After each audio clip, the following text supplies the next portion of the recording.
आज मी सकाळच्या जेवणासाठी मस्तपैकी वंडाच्या भाजीचे थालीपीठ आणि बुंदीचा रायता केला होता। एक नंबर कॉम्बिनेशन आहे, एकदा तुम्ही नक्की ट्राय करून बघा। त्यासाठी मी काय केले, मस्तपैकी ताजी त्याची वंडाची भाजी घेतली, त्याला मी 1 ते 2 मिनिटापर्यंत पाण्यात भिजत घातली होती। या भाजीला खूप सारी माती असते, त्यामुळे आपल्याला भिजत घालून पाण्यावरून स्वच्छ धुवून घ्यायची आहे। नंतर मी काय केलं, तर त्याला कट करून पॅनमध्ये थोडंसं तेल टाकून भाजी मस्त भाजून घेतलेली आहे। भाजलेली भाजी मी एका बाउलमध्ये काढून घेतली, त्यामध्ये मी बारीक कट केलेला कांदा, आलं लसूण हिरवी मिरचीची पेस्ट, हळद, धनापूड, चवीनुसार मीठ, जिरं, तीळ, हिंग आणि चाट मसाला घातला। सोबतच मी त्यामध्ये थोडंसं ब्रेडक्रम घातला। ब्रेडक्रम ऑप्शनल आहे, माझ्याकडे होता मी घेतला। सोबतच मी टाकणार आहे मिश्र धान्याचे पीठ, बेसन आणि थोडंसं तेल टाकलेलं आहे। मिश्र धान्याचे पीठाचा व्हिडिओ मी लगेच तुमच्यासोबत शेअर करणार आहे। नंतर मी सगळे इन्ग्रेडियंट्स मस्तपैकी हाताने चोळून मिक्स करून घेतले। त्यामध्ये मी 2 चमचे आंबट दही टाकून, थोडंसं पाणी टाकून मस्तपैकी मी थालीपीठचं पीठ असं भिजवून घेतलेले आहे।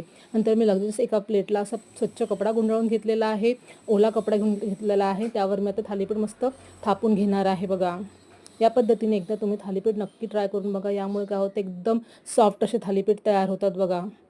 आता मी याला झाकण ठेवून एका साईडने मस्त शिजवून घेणार आहे। बघा, त्यावर थोडंसं मी तेल अप्लाय करणार आहे। आता मस्त मी याला थोडंसं शिजल्यानंतर पलटवून घेणार आहे। बघा, आता मी याला परत तेल अप्लाय करून मस्तपैकी कलर चेंज होईपर्यंत थालीपीठ शेकून घेणार आहे। बघा, छान असं आपलं थालीपीठ तयार झालेलं आहे। आता मी तुम्हाला एकदा परत थालीपीठ करून दाखवते। अशा पद्धतीने आपल्याला कापडावर थालीपीठ थापून घ्यायचं आहे। बघा, आता मी परत ते पॅनवर टाकून मस्त भाजून घेणार आहे। अशाच पद्धतीने मी बाकीचे थालीपीठ पण मस्त करून घेतलेले आहे। आता आपण करूया बुंदीचा रायता। त्यासाठी मी एका बाउलमध्ये 4 चमचे आंबट दही, अर्धी वाटी पाणी घेतले। त्यामध्ये मी साखर, मीठ, नंतर मी टाकले त्यामध्ये धनापूड, मिरेपूड, चाट मसाला, सर्व मसाले टाकून मी दही मस्तपैकी रवीने फिरवून घेतलेलं आहे। एकदम सॉफ्ट असं दही तयार झालेलं आहे आपलं। नंतर मी त्यामध्ये टाकणार आहे बुंदी। त्यासाठी मी काय केलं माहिती आहे का, बाउलमध्ये बुंदी काढून घेतली, त्यामध्ये मी टाकणार आहे गरम पाणी। यामुळे काय होते, बुंदीचं जे काही एक्स्ट्रा ऑइल असते ते निघून जाते। बघा, आता मी त्यामधलं पाणी सर्व काढून घेणार आहे आणि ही बुंदी मी आपल्या रायत्यामध्ये म्हणजे दह्यामध्ये टाकणार आहे। सर्व बुंदी आणि रायता मस्त मी मिक्स करून घेणार आहे।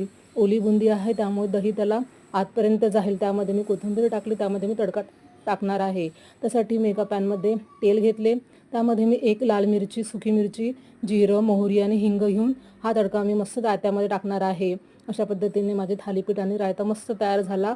आजचे सकाळचे जेवण बघा, माझे एकदम असे टेस्टी असे जेवण आहे। एकदा तुम्ही नक्की ट्राय करून बघा। आजची व्हिडिओ तुम्हाला कसा वाटला मला कमेंट करून नक्की सांगा। भेटू नेक्स्ट व्हिडिओमध्ये अशाच नवनवीन रेसिपींसोबत। Bye bye.